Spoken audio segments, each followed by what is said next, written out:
Merci de nous suivre encore sur Congo à Marche Télévision dans votre numéro décryptage de l'actualité politique dont nous avons le plaisir de vous présenter à ce début de week-end sur Congo à Marche Télévision, l'émission que vous aimez tant sur Congo à Marche Télévision, dont je vous demande de continuer à liker, partager, commenter nos émissions, nous parvenant vos suggestions, vos commentaires et vos aides au plus 243 81 717 11 97, plus 243 81 717 11 97. Nous vous présentons nos excuses pour ce dernier temps où nous n'étions pas actifs sur Congo Marche Télévision.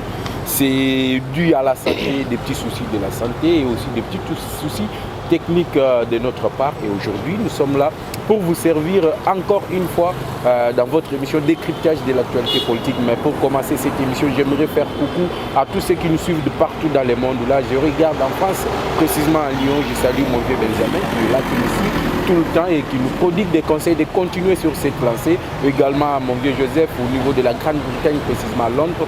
Je vous salue ce matin. Et salutations également à tous ceux qui nous suivent à Beni, Butembo, Rutshuru, à Nituri, au Grand Kassai, là je vois Mbujima et Tikapakananga.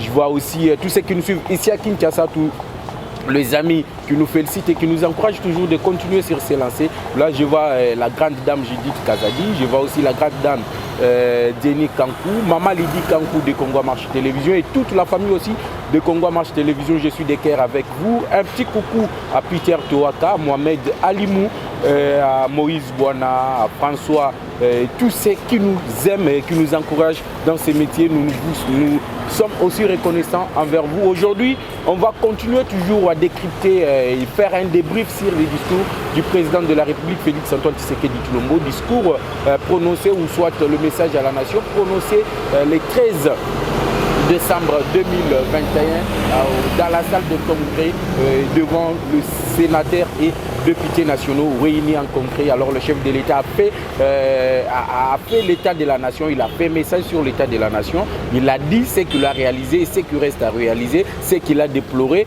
et aussi d'autres disent que le chef de l'État s'est lamenté alors qu'il a aujourd'hui le pouvoir d'agir. Nous allons décrypter ensemble toutes ces informations, ou soit tous les points touchés par le président de la République, ensemble avec celui que vous vous habituez déjà dans votre émission décryptage politique. C'est lui également qui est mon invité ce matin, Papa Toubé, dont je dis déjà bonjour.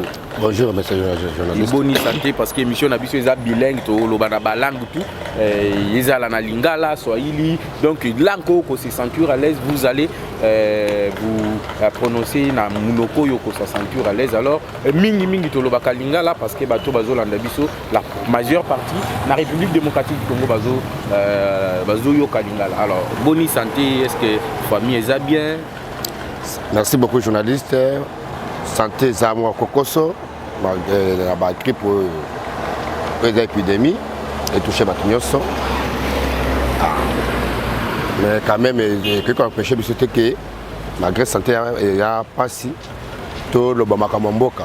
Parce que du jour au jour, politique et communauté bilienne n'a vu surtout aux liens Tongonyoso. Donc, tout ça censé quand vous avez surtout par Toya, pour tout le Bamakamboka, quel que soit malade. Tout ça prêt à répondre à l'invitation de Bino.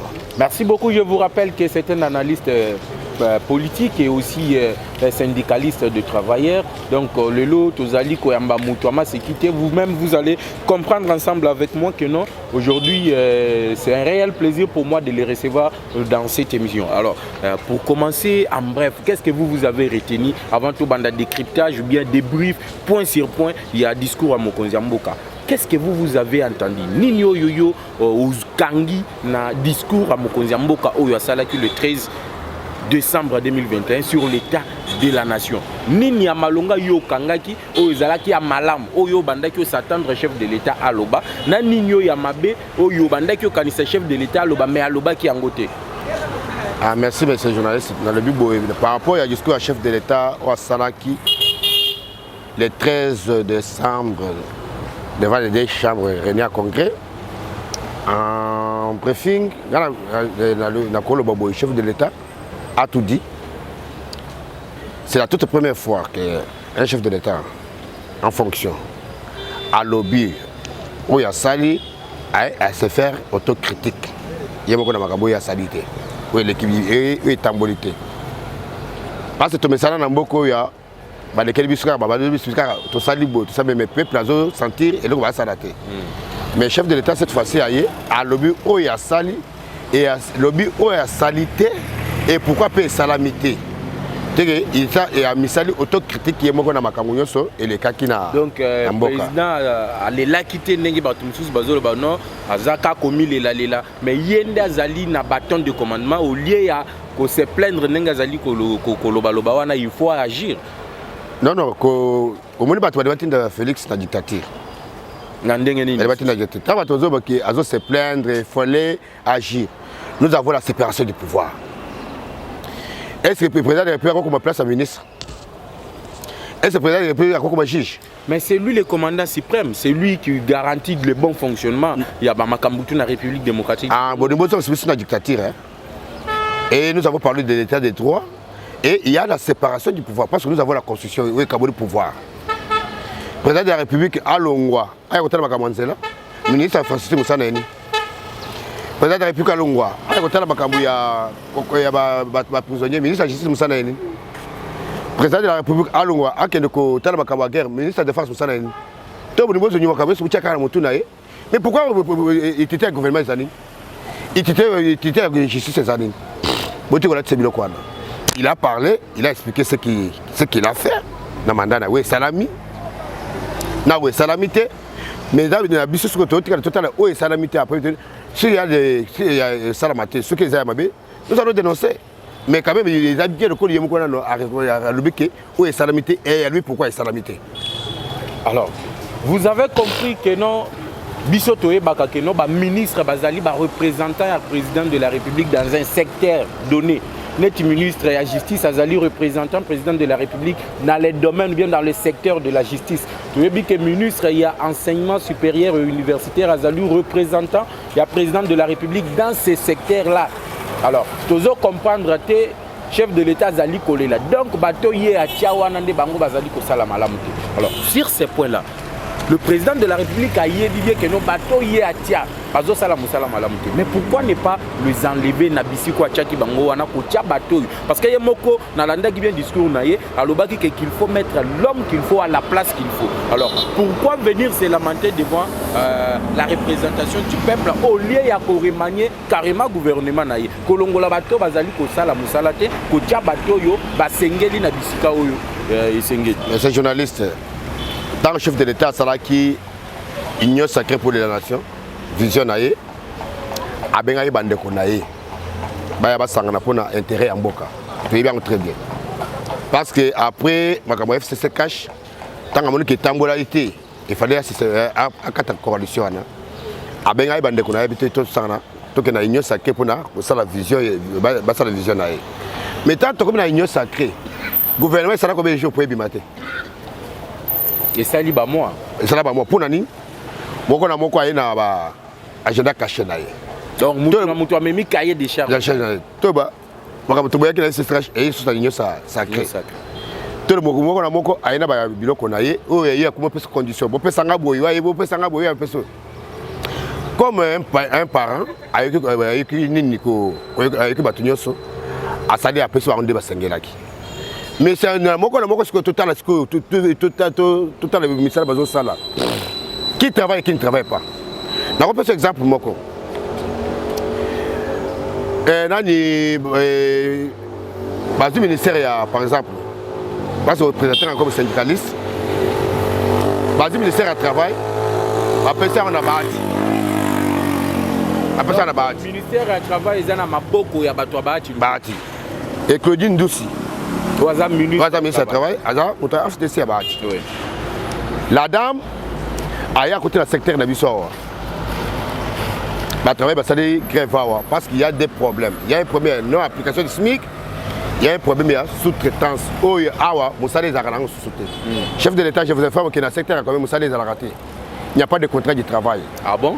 Contrat du travail, ils ont raté. Bon, qu'est-ce qui se passe alors? Tout le monde a un magasin, un indien, un chinois, donc un contrat dans l'entreprise. La seule chose qu'il y a tant de problèmes dans ce secteur. Journaliste, la loi dit ceci. Ceux qui vous avez expatrié, il faut au moins 10 Congolais. Donc, l'entreprise moko ceux qui vont engager expatriés moko il faut ba congolais 10 bazala wana expatriés 10 nationaux mais au côté entreprise awa au côté aza indien aza moins 50 indiens pour 14 travailleurs congolais où il y a signé un contrat. Ah bon? Alors que fait le ministre? Ah bah, notre ministère on est à Koufoua. Pour le ministère Nebonga, il faut avoir un inspecteur général. Inspecteur général à Nini. Il y a travail, il y a travail. Inspecteur général, il y a travail. Maman n'a la répondu. Donc secrétaire général. Il y a ministère à travail.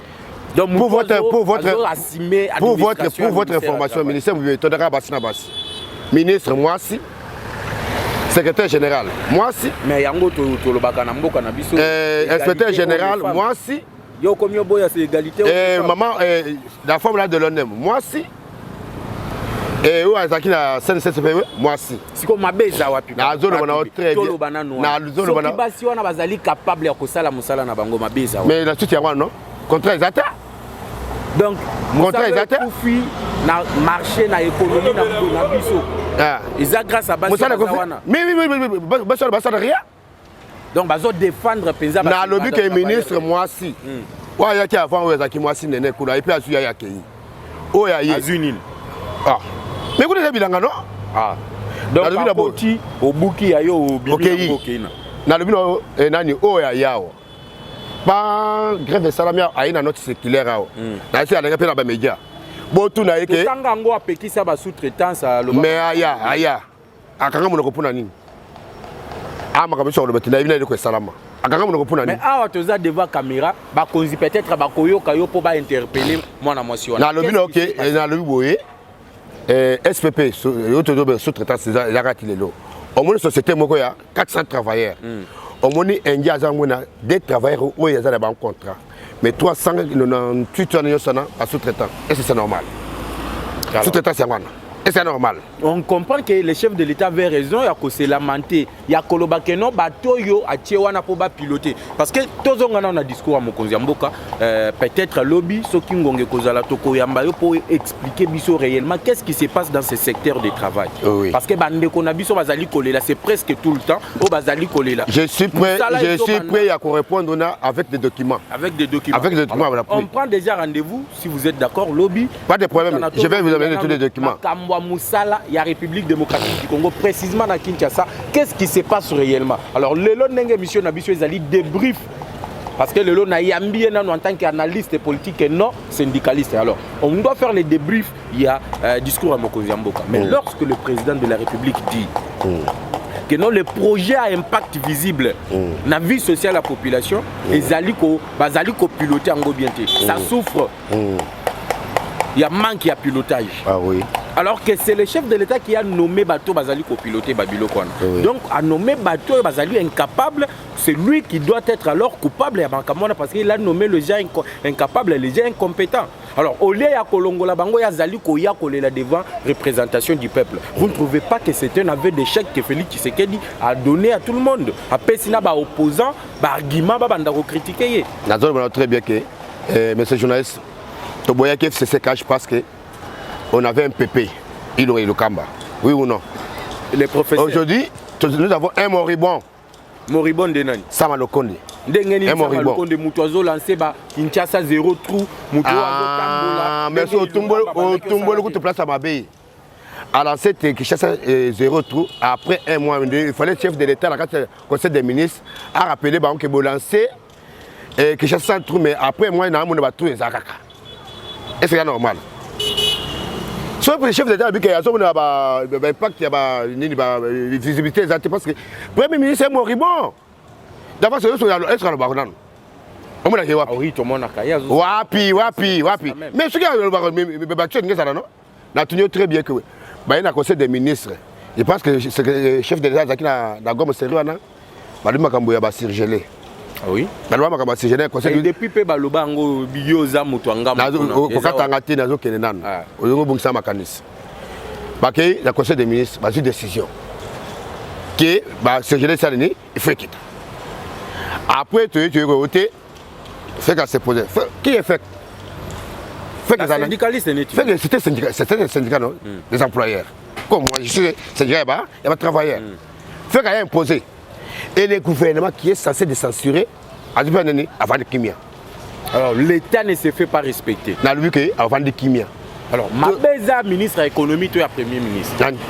Mais ceux qui le Cameroun qui a le conseil des ministres, qui préside, c'est le chef de président de la République, non? Mais qui gouverne, qui oriente les ministres. Ce n'est pas le premier ministre, mais ça va être calme. Ce qui réellement, Makamouane est le cas qui a le conseil des ministres. Donc, Félix, c'est qu'il est incompétent. Dans le but, lui n'est pas. C'est lui qui gère le pays au quotidien, c'est le premier ministre. Donc, beaucoup mieux je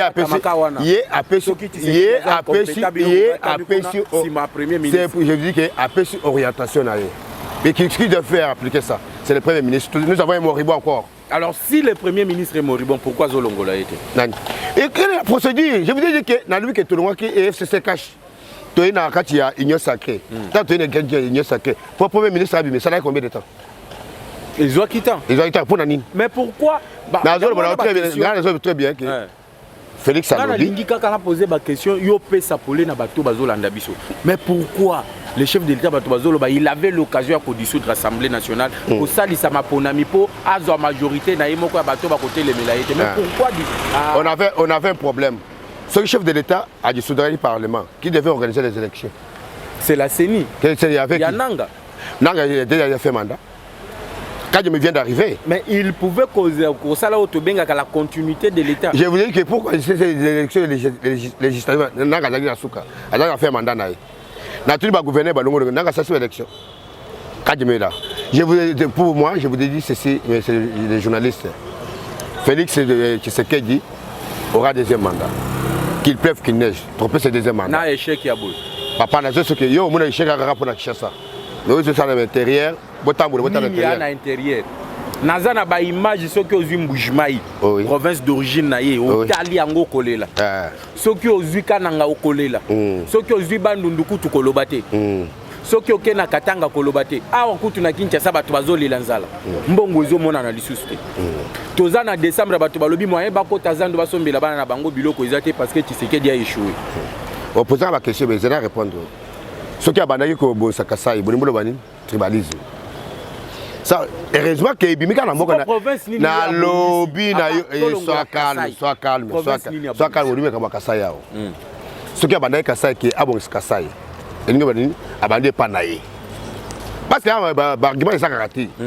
Il va faire ça autrement abandé parce que mboka naé. Les lorsque na mboka naé avant qui peut mboka naé aller comme bazo ba vidéo. Pas bien ma vidéo botala. Tant que ça makambu ya bonne année oui ba fête. Oui tala, c'est que le débit tala, merci. Tozala kiawa obando mona ba mbongo zo bima na banque na ninga kili mbongo ebe. Et ko bimaka de sous-sauter. Il n'y aura pas d'argent dans circulation. Na lobby que bolinga était de droit non. Et j'ai fait là. Bongo ebim. Oui ba ka bodeki lobby. Nini lisusu. Conseiller financier à affaires sociales a détourné 1 million. Nana dénoncé. Ba juillet.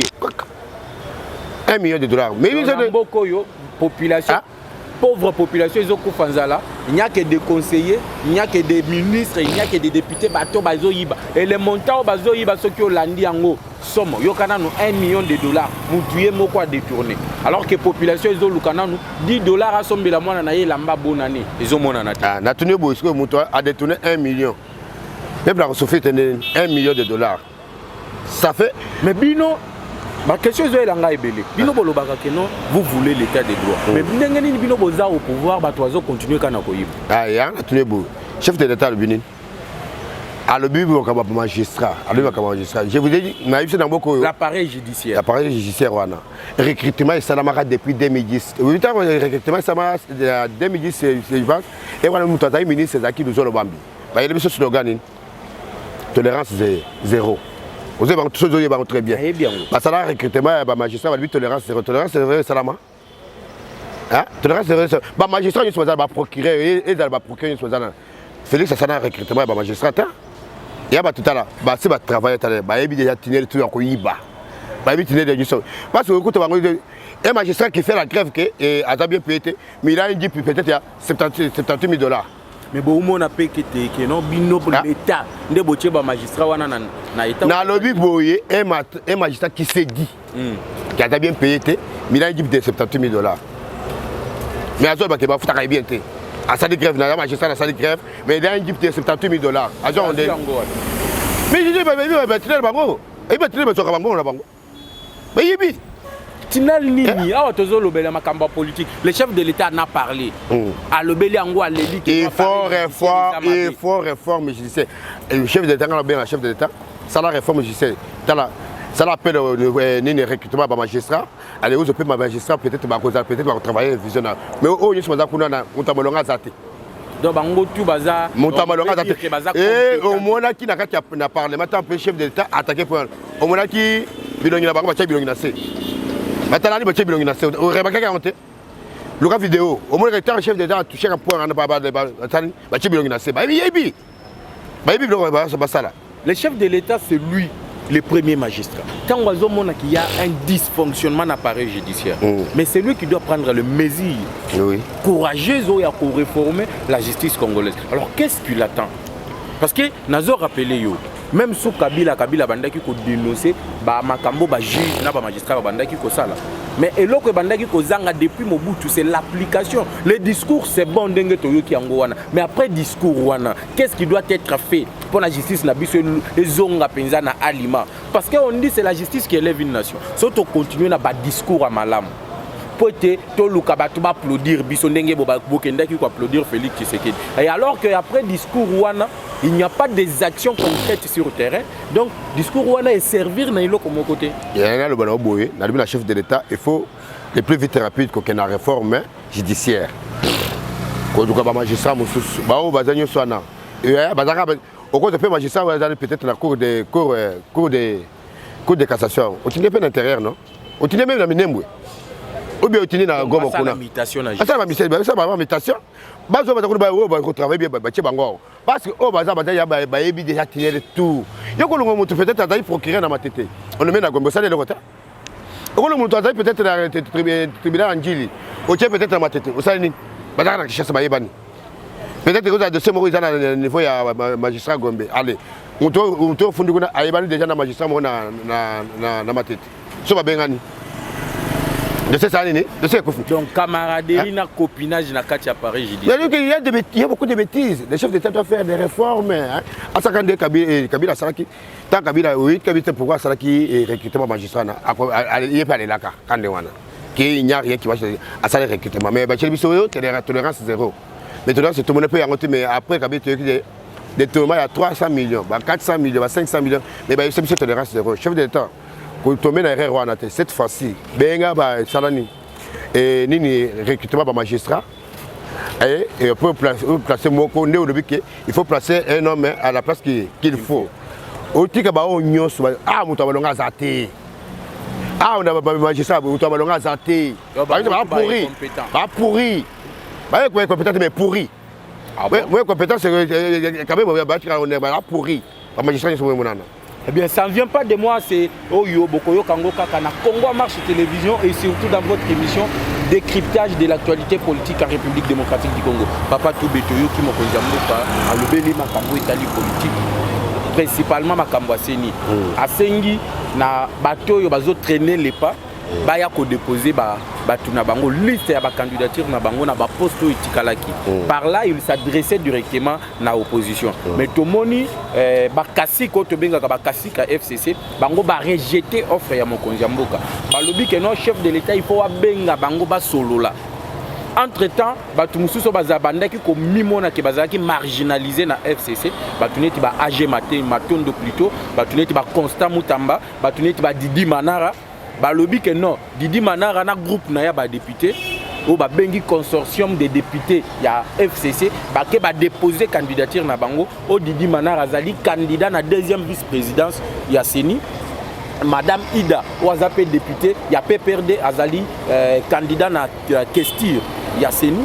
Tomoni ba Constant Mutamba ba yepe na ya bango liste. Alors chef de l'État lobaki bango baya siko batwana ba yé na précipitation peut-être lobby kuna tokoyo kapé que non la muka yena liste na ye alors opposition yango baza banani tokoyo ba opposition eza la muka eza FCC côté ya Badidi Manara to ezali Constant Mutamba na bino boy Constant Mutamba ba un parti politique no GEC et AG Matembo un parti politique ba déclaration ya Chadar ina nemi la déclaration ya parti PPRD parce que yeba continuer là FCC, j'ai suivi AG Matembo à l'objet si le plan légal, le FCC n'a pas une personnalité juridique.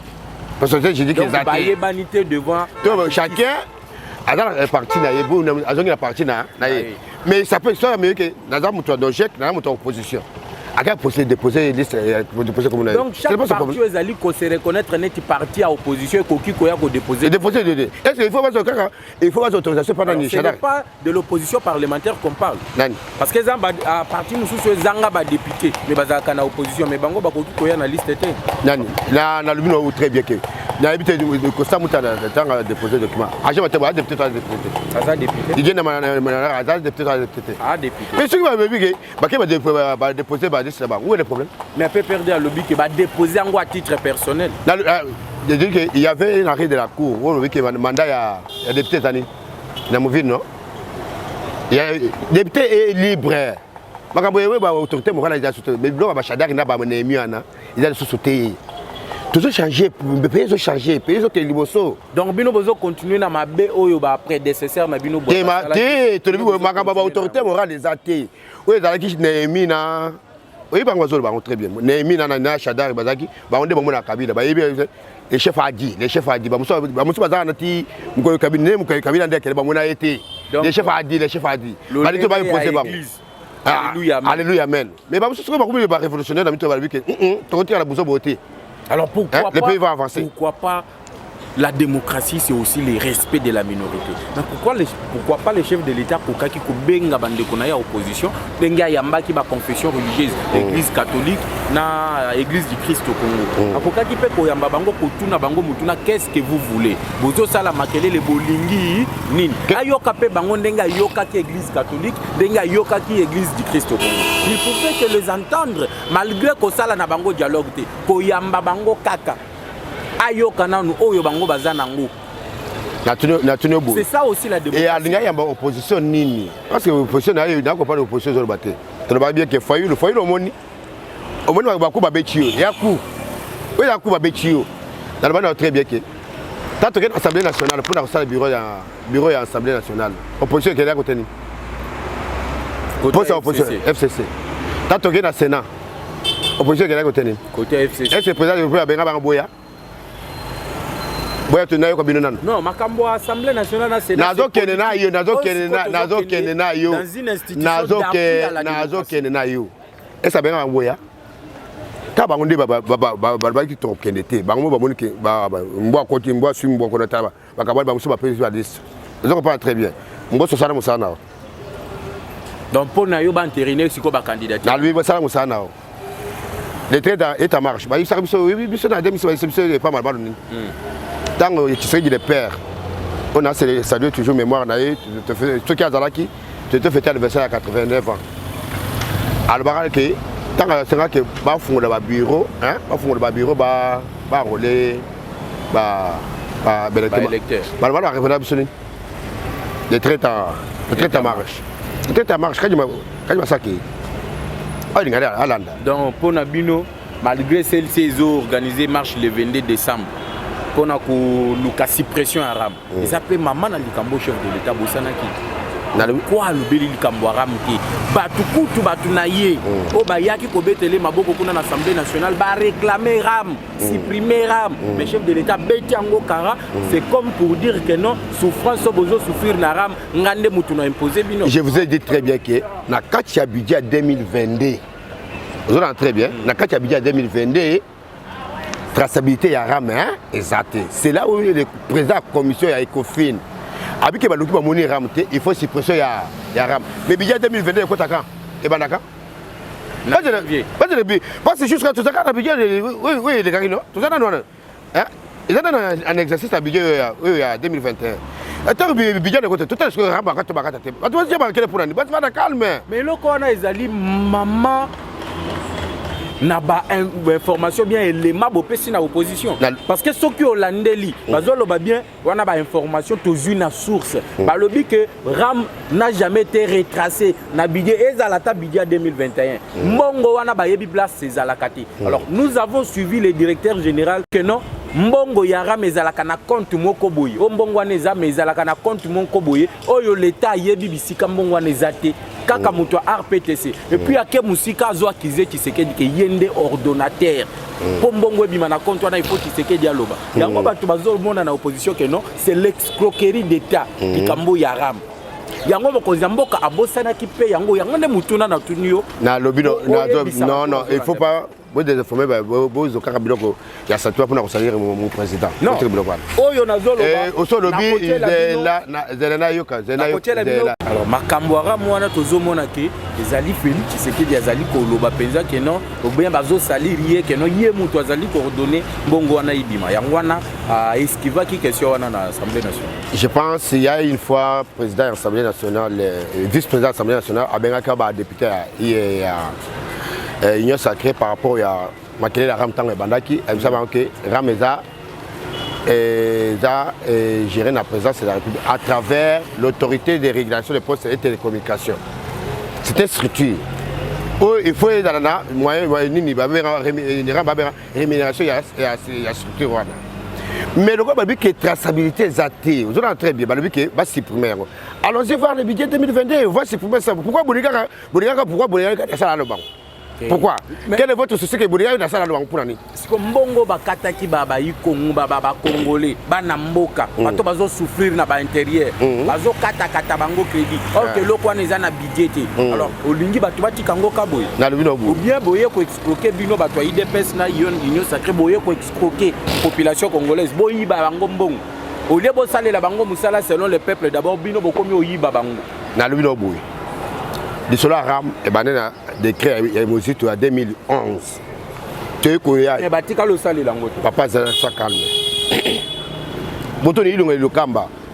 Dans la signature qui décret ya mise en place ya nini mise en nini fonctionnement ya autorité des relations pour cette communication. Revenir na bango. Tu veux nini structure de financement na mbongo ngeo tarapi. Botoni de décret ilonga lokamba ngeo tarapi. Et pour j'ai dit dans le budget 2023, ils avaient prévu ça. Mais en 2021, après 2022, après Makele, le temps où ça m'a bataille, ils ont intelligent, dans le budget 2022. Allons-y voir le budget 2022. Parce que le budget, tu as fait budget dans le budget, peut-être un bon effanda. Un bon effanda, il faut un bon look. Tu as qui est ramé, les acquis dans le budget 2022, les anarchies. Vraiment, vous comprenez? Et j'assume ça. Vous comprenez que dès qu'on a biso alingi opesa biso clarté na makambo wana et nous sommes presque non tu connais pas que la clarté. J'ai dit très bien que Ram est en 2011 boto le kamba quand il a tant basala qui le nini fonctionnement il y a autorité de relations pour cette télécommunication et revenir là il est tawapi na Ram non. Donc, mais cette fois-ci, la budget c'est qu'il y a des mesures prises pour peut-être pour le fonctionnement de cette structure. Après, c'est premier parce qu'ils ont le budget 2022. Alors, je vois. Alors, vous avez compris, nous sommes devant la télévision et la télévision c'est l'air. Ngonga, Tokomi Okima, Simangonga. Alors, Lilobani Niasuka, Oyozaki Nango, Oloba, Ototuni, Mituna Tepo, répondre à Nango, mais Ozaki Nango Namote, Mapoye, Bisabayi, Congo, Bazali, Kota, la Bisso en ce moment, parce que Tokomi déjà presque Nasuka émission Nabisso et après, au pays sa numéro n'a eu à téléphone, par où Batubakoki pour atteindre. Naïla le Bobo, il n'a pas toi, c'est votre distraction. Votre distraction, ok, ça c'est on a suppression à Ram, mais après des politisations, il y a CENI. Le président a signé l'ordonnance, c'était il y a Dima. À nommer Moutoussous. Botin d'abord déjà, pas qu'il y ait des élections. Foyer, on a le bac qui est préparé, témoin déjà. Et pour te dire que côté qu'on a eu, on a quel boti, on a dit mais autre qu'il y ait des élections. Après tant on a cour constitutionnelle, malon d'arroyer le sous malo, arrive ce qui y a bouillé. Observateur, PVT, préparé déjà témoin. pour y avoir les ressources. Pour te dire que l'élection, Félix a jamais libre avec 97%. Parce que mon temps tu veux pas quel ça ce soir Thompson les autres côtés tant que côté balier ici aussi là.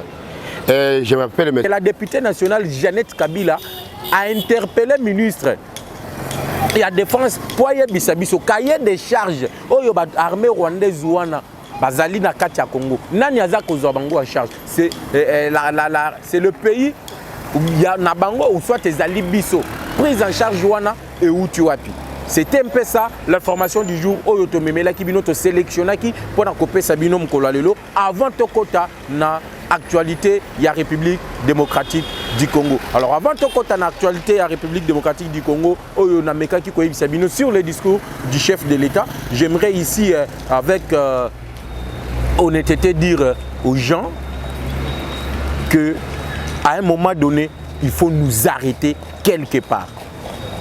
Regardez derrière nous, qu'est-ce qui n'a pas marché et qu'est-ce qui ne continue pas à marcher aujourd'hui.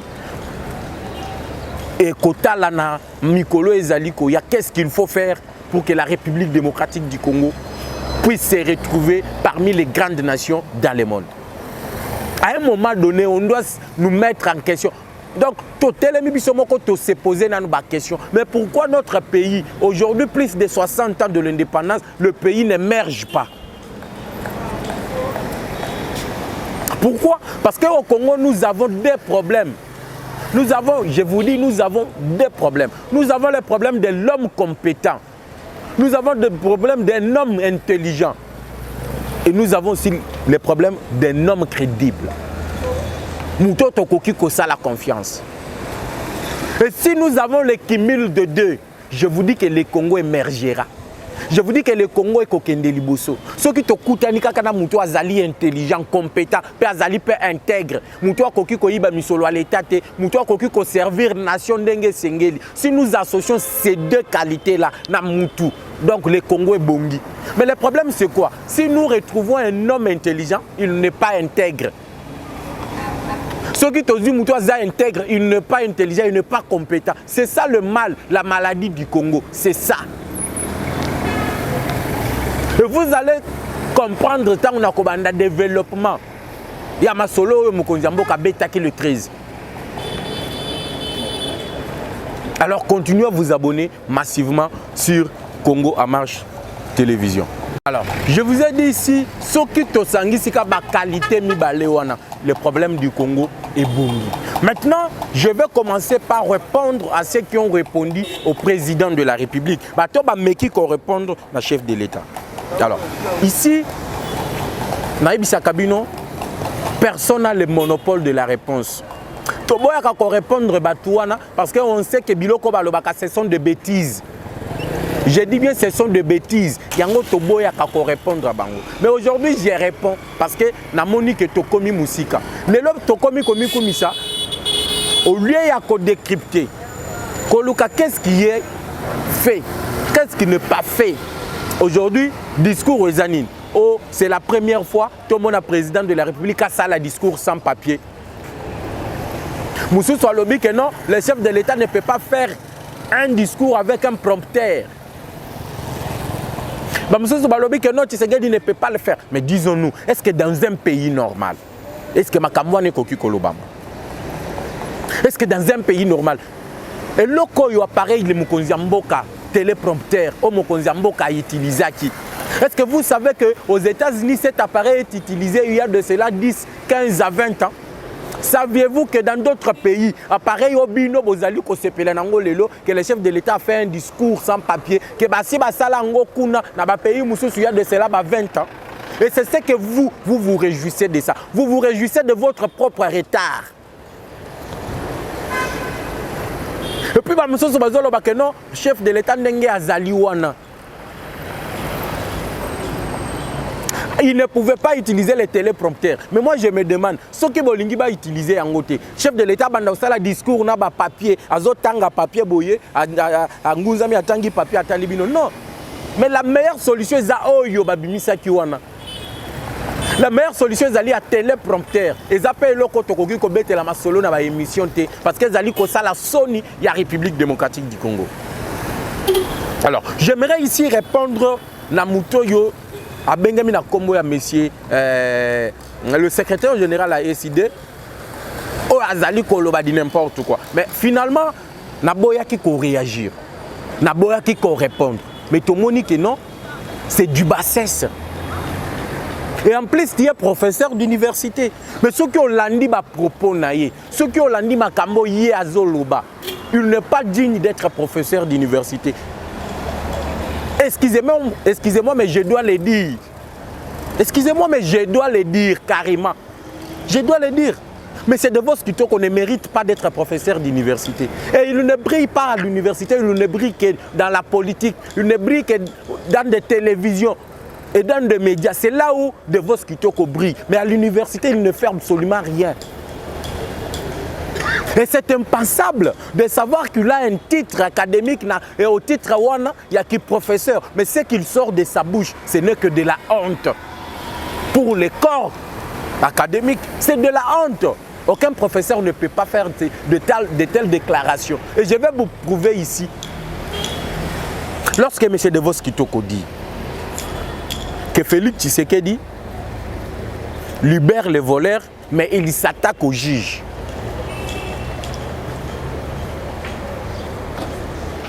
Mais lorsque M. De Vos Kitoko dit que quand le président de la République parle que les projets d'impact visible sur le social du peuple congolais souffrent du pilotage.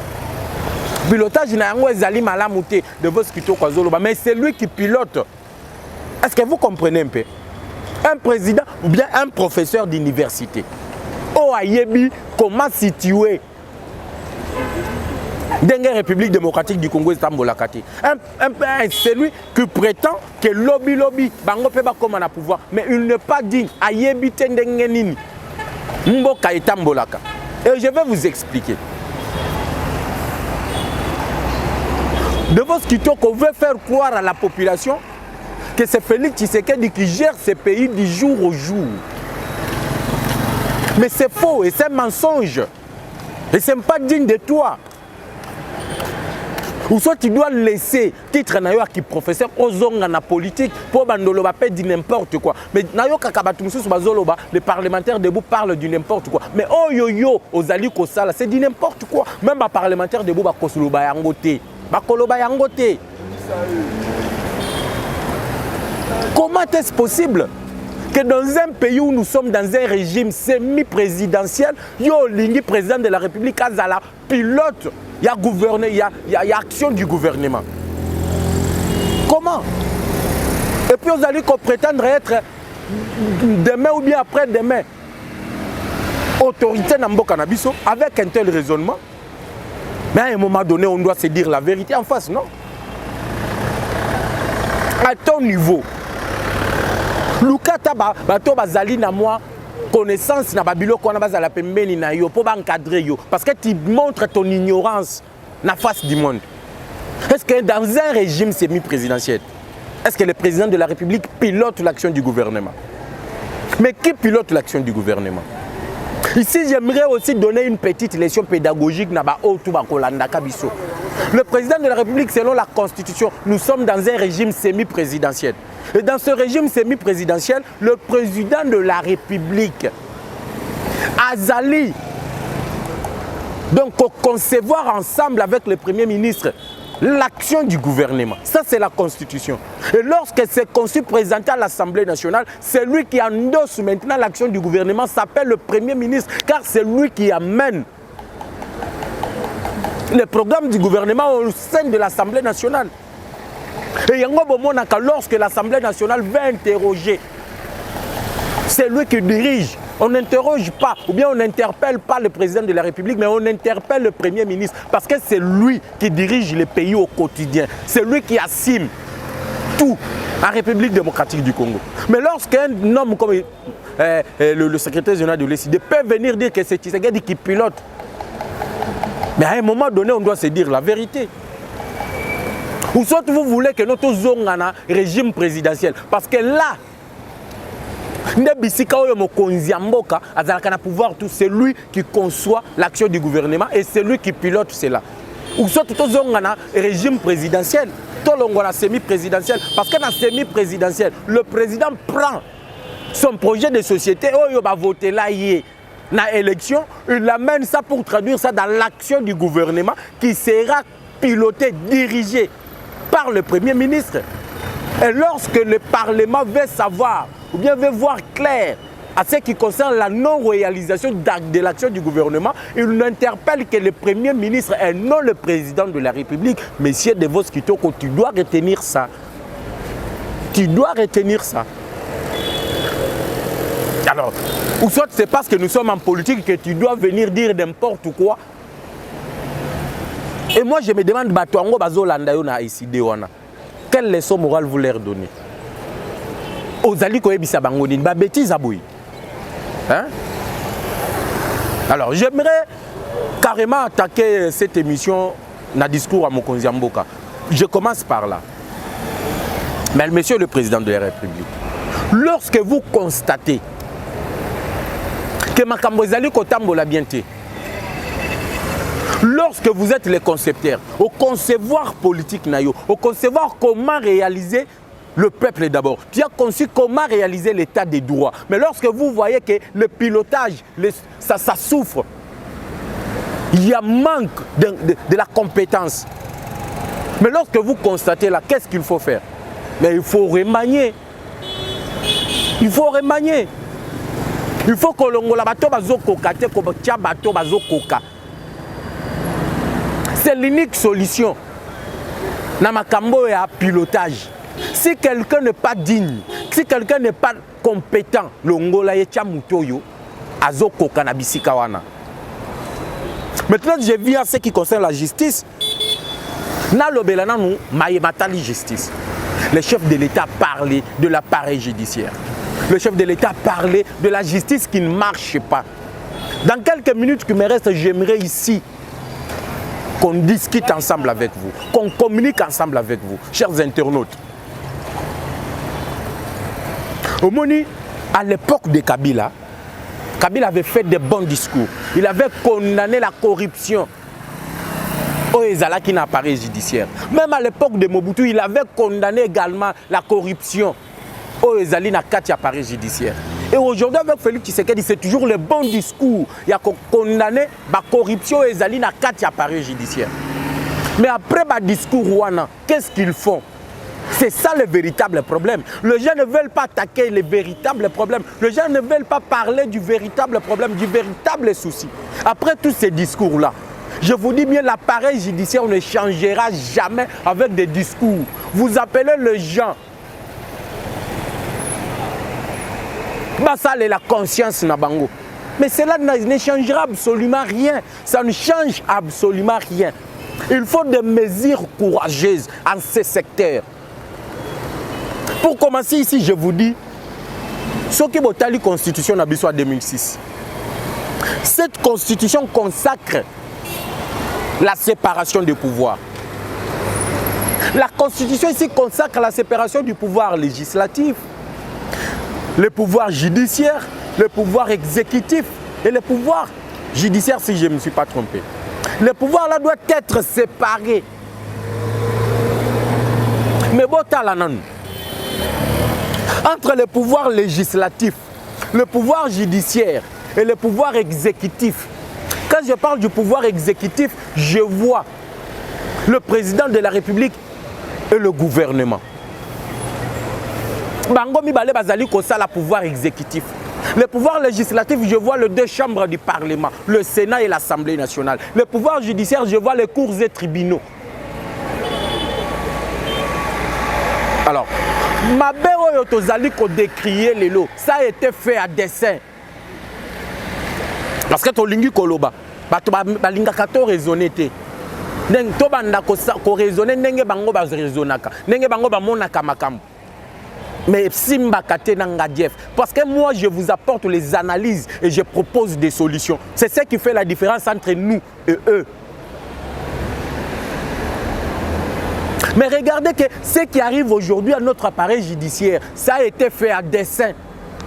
Bokoloba, ça a été fait à dessein comment? Mais regardez, on parle de la séparation du pouvoir au sein de la Constitution. Mais regardez comment ces pouvoirs-là sont traités. Comment est-ce que ces pouvoirs-là sont traités? Ça a été fait à dessein que le pouvoir judiciaire est dépendant. N'a pas pouvoir Moussousouana. Or que la Constitution dit que la justice est indépendante. Mais comment est-ce qu'ils ont fait à dessein, malgré les tests qui sont clairs, bango ba sali à dessein que justice n'a biso est dépendant, n'a pas pouvoir Moussous. Regardez la Constitution Nabiso. Regardez dans notre budget plutôt, dans la loi de finances. Vous verrez que Jean-Marc Kabunda Outaki Koloba, qu'on doit diminuer les trains de vie des institutions. Mais regardez, quelles sont ces institutions-là? Oh, ils allaient Koliambongo à l'État Mingi. Quelles sont ces institutions-là? Vous verrez qu'il y a le pouvoir exécutif et il y a le pouvoir législatif. Bangone bazali Koliambongo à l'État. Bidé Nabiso Mobimba plus de 70% et qu'il n'y a qu'une institution. Regardez combien d'argent est alloué l'Assemblée nationale. Frais à fonctionnement de l'Assemblée nationale. Regardez les salaires d'un député national. Regardez les salaires d'un président de l'Assemblée nationale. Regardez les salaires d'un sénateur. Regardez aussi le salaire d'un président du Sénat. Et les salaires du bureau. Il y a des membres à bureau à Sénat. Regardez les salaires du président de la République. Regardez les salaires des conseillers du président de la République. Regardez d'abord comment on rémunère cabinet à président de la République. Regardez comment on rémunère le Premier ministre. Na cabinet naïe, na ministre sectoriel. Comment on les rémunère? Est-ce que c'est de la même manière qu'on rémunère les pouvoirs judiciaires? Posons-nous la question. On doit se poser ce genre de questions. Donc, justice na biso basala dessin pour la dépendante na batuana, na bayi politique wana. Mais aujourd'hui donc nous critiquons. Et qu'est-ce qu'on doit faire pour que justice, notre appareil judiciaire, puisse être digne de son nom? Et vous allez comprendre qu'il y a des magistrats qui ont moins de 300 $ comme salaire. Il y a des procureurs qui ont moins de 200 $ comme salaire. Maintenant, comment voulez-vous? Chers compatriotes, comment voulez-vous que la justice soit indépendante? Et l'indépendance de la justice est aline à 2 points. La première indépendance, c'est l'indépendance par rapport aux politiques. La justice ne doit pas dépendre d'eux. Deuxièmement, la justice doit avoir, Congo, c'est la dépendance économique. Économiquement, notre justice n'est pas dépendante, n'est pas indépendante plutôt. Mais notre justice est dépendante économiquement. Et comment ça, notre justice est dépendante économiquement? C'est parce que les politiques l'ont fait à dessein. Et ici, je vous mets à défi. Combien d'argent est alloué au pouvoir judiciaire? Regardez les frais de fonctionnement de notre appareil judiciaire. La globalité na yango. Parce que nous avons des cours et tribunaux. Nous avons parquet de la République. Mais dans tous ces parquets-là, le frais de fonctionnement de la justice est abonné. Nakati Abidio Baoucho voté.